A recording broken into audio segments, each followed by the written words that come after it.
Downfall, కమ్‌బ్యాక్‌లని ఇన్‌స్టాగ్రామ్‌లో చూసారు గదా!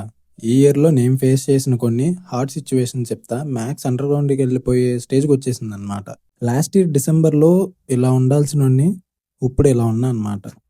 చాలా అంటే చాలా ఫేస్ చేశా. ప్రతి మంత్ నన్ను ఏదోటి ఇంపాక్ట్ చేస్తూనే ఉంది. జాన్ నుండి స్టార్ట్ అయిద్ది గదా! మన ఇయరు. నాకు గూడా డౌన్‌ఫాల్ అనేది జాన్ నుండే స్టార్ట్ అయింది.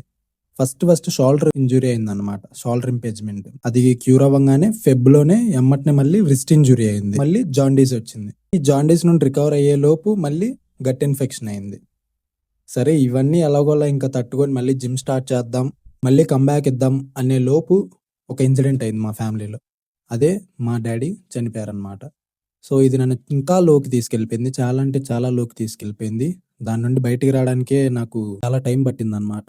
సో, ఇలా ప్రతి మంత్ నన్ను ఏదో ఒకటి ఇంపాక్ట్ చేస్తూనే ఉంది. లోకి తీసుకెళ్తానే ఉంది. ఇప్పుడు వరకు ఇదనమాట నా లైఫ్‌లో నేను ఫేస్ చేసిన సిట్యుయేషన్స్. ఆల్మోస్ట్ నా పేజ్‌లో వీడియోస్ కూడా అప్‌లోడ్ చేయడం ఆపేశాను. సో, ఎందుకంటే ఇన్ని ఫేస్ చేస్తూ మళ్ళీ కంటెంట్ తీయాలంటే నా వల్ల అయ్యేది కాదు అసల ఇంకా. సో, ఇంకిట్లా కాదని చెప్పి మళ్ళీ నా లైఫ్‌ని రీస్టార్ట్ చేద్దాం అని చెప్పి ఫిక్స్ అయ్యాను.